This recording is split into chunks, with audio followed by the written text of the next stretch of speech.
El Kybalión de Hermes Trismegisto. Capítulo 13. El género. El género está en todo. Todo tiene sus principios masculino y femenino. El género se manifiesta en todos los planos. El Kybalión. El séptimo gran principio hermético, el principio de género, encierra la verdad de que el género se manifiesta en todas las cosas, de que los principios masculino y femenino están siempre presentes en plena actividad, en todos los fenómenos y en cada uno de los planos de la vida. En este punto es bueno llamar la atención sobre el hecho de que el género, en su sentido hermético, y el sexo, en la aceptación ordinariamente aceptada del término, no son lo mismo. La palabra género deriva de la raíz latina que significa concebir, procrear, generar, crear, producir. Un momento de consideración sobre el asunto demostrará que esta palabra tiene un significado mucho más amplio y general que el término sexo, pues este se refiere a las distinciones físicas entre los seres machos y hembras. El sexo no es más que una mera manifestación del género en cierto plano del gran plano físico, el de la vida orgánica. Es necesario que esta distinción se imprima en la mente, porque ciertos escritores que han adquirido algunas nociones de filosofía hermética han tratado de identificar este séptimo principio con estúpidas y a veces reprensibles teorías y enseñanzas concernientes al sexo. El oficio del género es solamente el de crear, producir, generar, etc., y sus manifestaciones son visibles en todos los planos fenoménicos. Es un tanto difícil aportar pruebas de esto siguiendo las líneas científicas, porque la ciencia no ha reconocido todavía este principio como de aplicación universal. Pero, así todo, van produciéndose algunas pruebas provenientes de fuentes científicas. En primer lugar, encontramos una manifestación distinta del principio de género entre los corpúsculos, iones o electrones, que constituyen las bases de la materia, como la ciencia reconoce actualmente, y que, al constituir determinadas combinaciones, forman el átomo, que anteriormente se consideraba como el punto final e indivisible. Hace tiempo ya que la ciencia asume que el átomo está compuesta por una multitud de corpúsculos, electrones o iones, y diversos nombres de la misma cosa, que giran unos en torno a otros y vibran con un elevado grado de intensidad. Pero se postula además que la formación del átomo se debe realmente a que los corpúsculos negativos giran en torno de uno positivo. Los corpúsculos positivos pueden ejercer cierta influencia sobre los negativos, impulsando a estos a constituir ciertas combinaciones que dan como resultado la creación o generación de un átomo. Y esto está perfectamente de acuerdo con las más antiguas enseñanzas herméticas, que han identificado siempre al principio masculino del género con lo positivo y al femenino con lo negativo, como en la electricidad, por ejemplo. Puede agregarse ahora que la mentalidad popular se ha formulado una impresión completamente errónea sobre las cualidades del llamado polo negativo, de la materia electrizada o magnetizada. Los términos positivo y negativo han sido pésimamente aplicados a este fenómeno.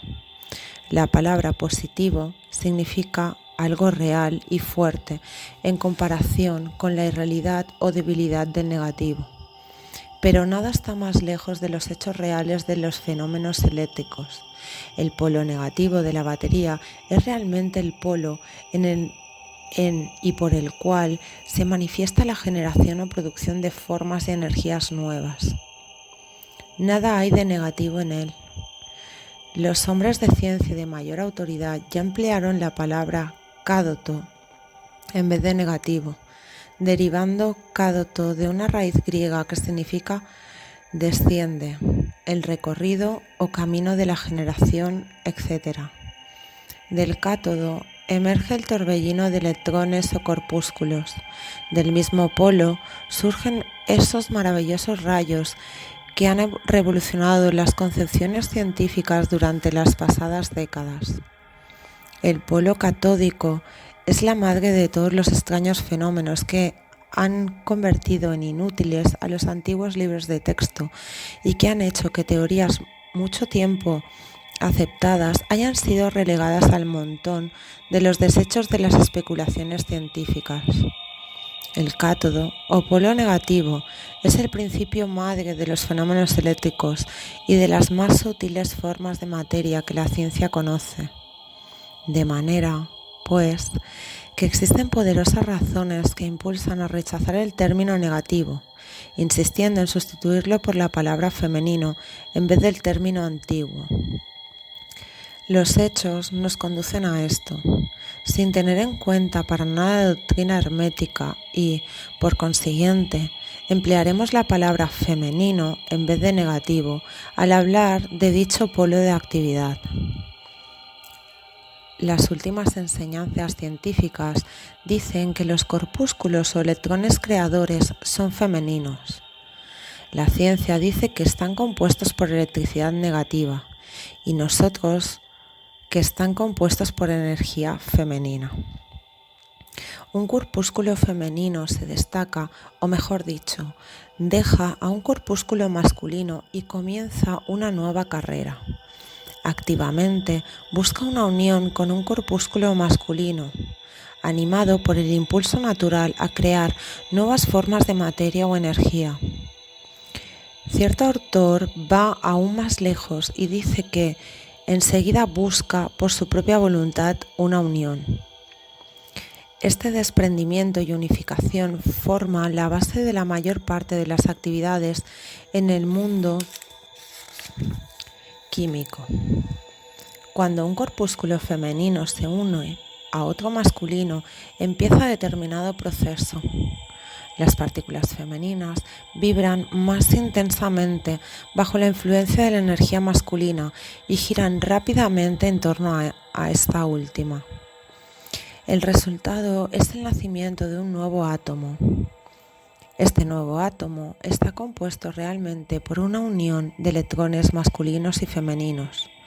Pero cuando la unión se efectúa, el átomo es una cosa separada, que posee ciertas propiedades, pero ya no manifiesta más la propiedad de electricidad en libertad. El proceso de desprendimiento o separación de los electrones femeninos se llama ionización. Estos electrones o corpúsculos son los obreros más activos en el campo de la naturaleza. De sus uniones o combinaciones surgen las diversas manifestaciones de la luz, del calor, de la electricidad, del magnetismo, de la atracción, de la repulsión, de las afinidades químicas y sus contrarios, así como todos otros fenómenos de índole similar. Y todo surge de la operación del principio de género en el plano de la energía. El papel del principio masculino parece ser el de dirigir cierta energía inherente hacia el principio femenino, poniendo así en actividad el proceso creador. El principio femenino es el único que ejecuta siempre el trabajo activo creador en todos los planos absolutamente. Sin embargo, cada principio es incapaz de energía operadora sin la ayuda del otro. En algunas de las formas de la vida, los dos principios se combinan en un solo organismo. Por esta razón, todo en el mundo orgánico manifiesta ambos géneros. Siempre está el principio masculino presente en la forma femenina. Las enseñanzas herméticas comprenden en gran parte la operación de los dos principios del género en la producción y manifestación de las diferentes formas de energía, etc. Pero no es necesario entrar en detalles al respecto en este punto, pues no es posible endosarlas momentáneamente con pruebas científicas que aún no existen, debido a que la ciencia no ha progresado todavía lo suficiente. Pero el ejemplo expuesto sobre los fenómenos de los electrones o corpúsculos demuestra que la ciencia está en el verdadero camino y también da una idea general sobre los principios subyacentes. Algunos investigadores han anunciado su creencia de que en la formación de los cristales se encuentra algo que corresponde a una especie de actividad sexual, lo que constituye una prueba más de la dirección desde la que sopla el viento hoy sobre el campo de la ciencia. Y cada año que pasa aportará nuevos hechos que corroborarán la exactitud del principio hermético de género. Se encontrará que el género está en operación constante, manifestándose en todo el ámbito de la materia inorgánica, así como en el de la energía o la fuerza. La electricidad se considera como algo en lo que todas las demás formas de energía se mezclan o disuelven.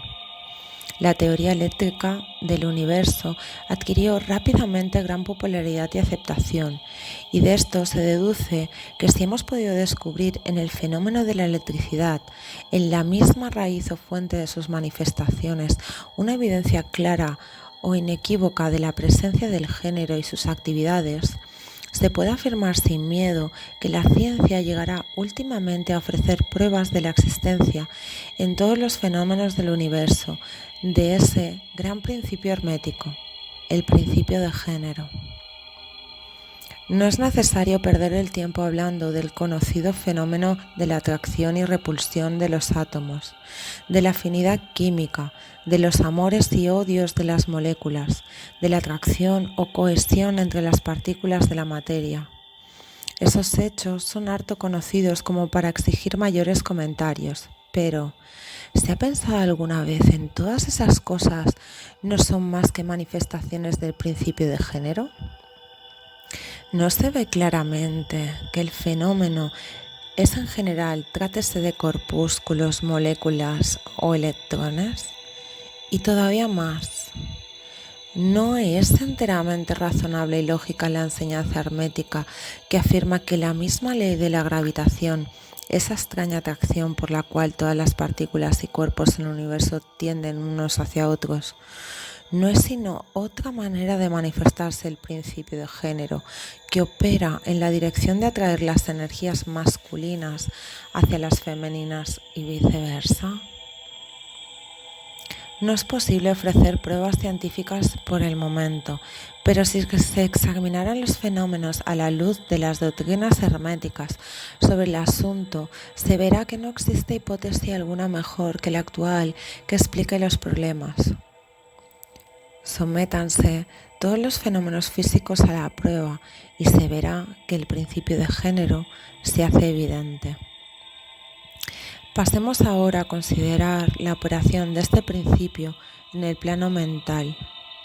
Muchos hechos interesantes están esperando nuestro examen.